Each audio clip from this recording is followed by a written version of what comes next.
그러면 이제 앞으로 계속 대선 레이스가 진행되고 있는 상황 속에서는 트럼프 리스크로 인한 금리 상방에 대한 그런 뭔가 압력도 있을 거고 이제 시장의 경기 침체에 대해서 이렇게 막 채권 시장에 반영이 되면은 이게 굉장히 옥신각신하면서 크게 뭔가 레인지를 형성해서 박스권의 움직임이 좀 보일 예, 것 뭐 같기도 하네요. 그럴 가능성도 이제 네. 배제는 할 수는 없는 건데 사실 저희가 이제 우려하는 게 이제 트럼프 프레이션이라고 대변을 하죠. 뭐 이제 그 감세 정책이라든지 네. 또 이제 관세 정책 뭐 이런 것들을 통해서 이제 인플레가 오는 게 아닌가라는 이제 좀 생각을 좀 하고 있는데 그래서 저도 사실은 이제 뭐 벌써 이제 트럼프 대통령이 당선이 이제 그때 됐던 게 2016년이었고요.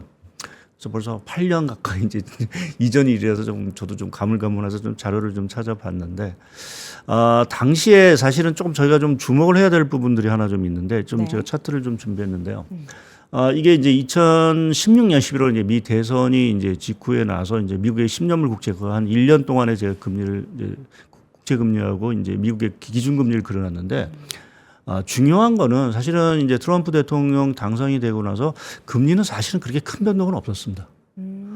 사실은 뭐 우리가 뭐 트럼프 대통령의 어떤 뭐 여러 가지 재정 정책 뭐 이런 네. 것들 때문에 당시도 금리 많이 튄 거 아니야라는 네, 이제 네. 생각을 하는데 많이 사실은 낮췄네요. 그렇게 많이 튄 부분은 아니고 특히 그 당시에는 미국이 금리 인상 사이클이었습니다. 어.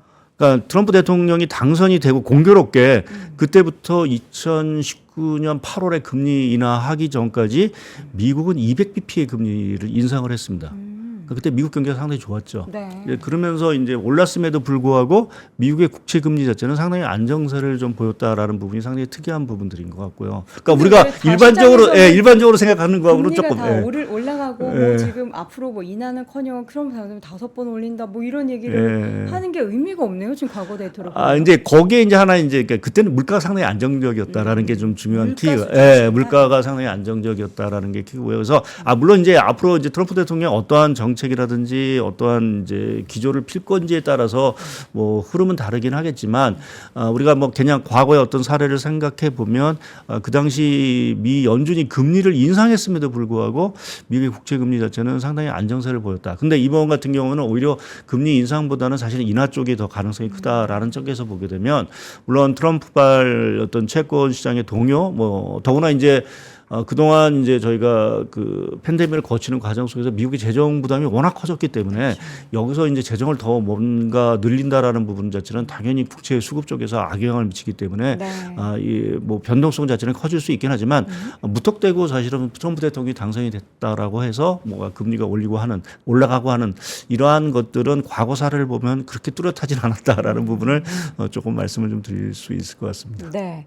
그렇게 된다면 지금 주식시장에는 어떻게 반영이 될 것인지를 생각하면 괜찮은 거 아니에요? 근데 과거 또 트럼프 시기 때 주식시장 보면 괜찮았었죠? 예, 그 좋았죠? 제가 기억이 확실한데요. 네. 저희가 그때 2010년 미 대선 날이었죠. 이제 저희도 이제 매일 그 이제 장중에 미 대선에 이제 실제 집계가 되면서 누가 당선이 될까 엎치락뒤치락 하고 있는 과정에 트럼프 당선이 되면서 국내 증시는 폭락을 했습니다. 그 당시에 네. 이제 뭐 트럼프가 되면 뭐 거의 뭐 망하는 것처럼 다들 이제 생각을 했기 때문에 어.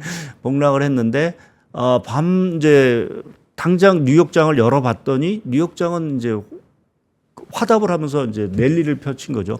실제 그 당시에 제가 주가도 이제 같이 좀 아까 그 금리와 비슷한 거를 차트를 준비를 해왔는데요. 네. 근 1년 동안 사실은 미국의 나스닥 지수 또 국내 코스피 지수 자체는 사실은 그 동반 상승을 했습니다. 뭐 차트가 아직 안 나오는데요. 이 동반 상승을 했다라는 부분에서 보게 되면 이 차트가 나오게 되는데 상당히 코스피 지수도 그렇고 나스닥 지수도 그렇고 계속해서 이제 올랐던 이제 경험들. 그러니까 트럼프 대통령이 이제 감세 정책을 결국은 이제 내비치면서 그 정책에 대한 기대감, 그것이 이제 기업의 이익이라든지 이러한 것들이 좋아질 수 있다라는 부분 자체가 주가 상승 랠리에 기여를 한 부분들이 있고요. 또 하나 저희가 이제 2016년이라는 부분을 좀 하나 기억을 좀 다시 되돌릴 필요가 좀 있을 것 같은데요. 네. 제가 관련해서 그 미국의 미 대선하고 그 나스닥 지수를 1996년부터 쭉 이렇게 그려봤습니다. 근데 이제 이게 주가가 올라갈 때가 있었고 주가가 떨어질 때가 있었어도 대선이 있었던데. 근데 좀 주목이 되는 게 이제 주가가 떨어졌을 당시에 어떤 가장 큰 이벤트는 대표적으로 보면은 2000년대는 IT 버블이 터졌고요. 2008년에는 글로벌 금융위기가 터졌습니다. 네. 그래서 주가가 뭐 아무리 뭐 대선을 해고 뭐 해도 주가는 결국은 이제 맞고. 근데 최근 요번 두 차례의 그 미 대선을 기점으로 해서는 사실은 주가가 상당히 큰 폭으로 올랐거든요. 그럼 2016년에 왜 주가가 올랐느냐라는 부분을 보면은 뭐 기억을 하시지 못하면 우리가 4차 산업혁명에 대한 어떤 얘기들이 실제 나오기 시작한 게 2016년부터입니다.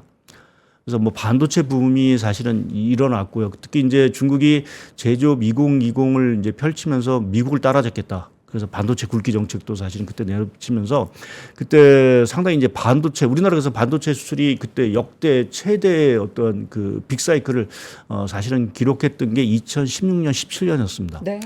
그래서 미 대선 결과와는 상관없이 사실은 그때 새로운 어떤 우리가 어떤 반도체 4차 산업에 대한 어떤 빅사이클이 사실은 살아 있었기 때문에 주가 자체가 상당히 좋았던 부분들인 것 같고요. 또 기억하시면 2020년 이제 바이든 대통령이 이제 이겼을 당시는 사실은 그때 유동성 붐이었죠. 그러니까 우리가 팬데믹이 터지고 나서 각국이 뭐 재정 정책이라든지 또 통화 정책 뭐 이러한 것들을 통해서 뭐 막대한 지금 유동성을 시장에 내뿜고 또 이제 그때 이제 본격적으로 우리가 뭐 비대면 뭐 디지털 경제 뭐 이러한 얘기를 하면서 디지털 경제 붐이 사실은 이제 시작이 됐고 그때 뭐 테슬라도 이제 어마어마하게 이제 올라가기 시작을 했던 네. 부분. 그러니까 제가 이 말씀을 드리는 거는 사실 어느 대통령이 들어와서 뭐 정책이 들어오면서 이제 조금 이제 악영향을 미칠 수 있습니다. 그것이 이제 2018년 들어와서 이제 미중 갈등이 이제 본격화되면서 우리나라하고 중국 증시는 이제 약간은 이제 큰 폭의 조정을 받았고 네. 미국은 올랐죠. 그래서 물론 영향은 있긴 하지만 그래도 큰 흐름에서 대세의 흐름을 결정하는 거는 결국은 어떤 시장의 어떤 경제 펀더멘탈과 그 당시에 어떤 주식시장 주변에서의 나오고 있는 어떤 사이클의 흐름이 아닌가라는 쪽에 좀 말씀을 드리니까 말씀드린 대로 2000년, 2008년은 우리가 위기를 겪었고 네. 버블이 터지고 뭐 서브프라임이 터지고 해서 위기를 겪었고 또 최근 2년 두 차례 최근 근자의 2년간은 반도체 붐이 있었고 또 한 차례는 뭐 디지털 경제라든지 유동성 붐이 있었고 그러면 이제 다가올 올 11월 대선 아까 제가 뭐 미국 경제가 약간 흔들리고 있다라는 이제 말씀을 좀 드렸는데 뭐가 있을까?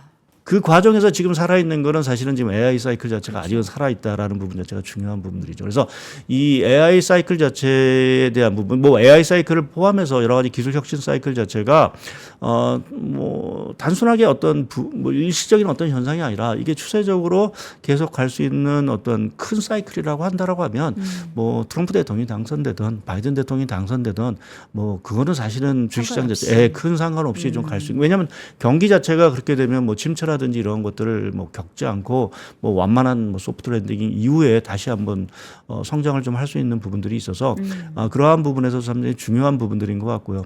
앞서 말씀드린 대로 2018년에 우리나라 주식시장, 중국 주식시장 자체가 이제 크게 안 좋아지기 시작을 했던 부분에 있어서는 뭐 트럼프 대통령의 관세 정책도 분명히 영향을 미쳤긴 했지만 그 당시 말씀드린 대로 반도체 사이클이 꺾였기 시작을 했습니다.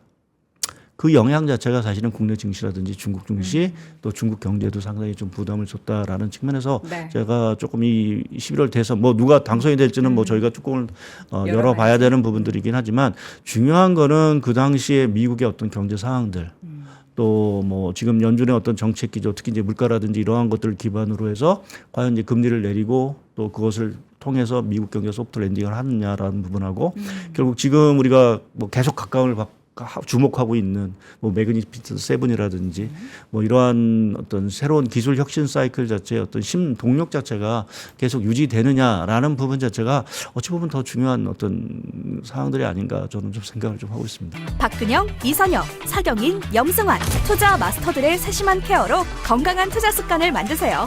3프로 멤버십 3프로 앱에서 확인하세요.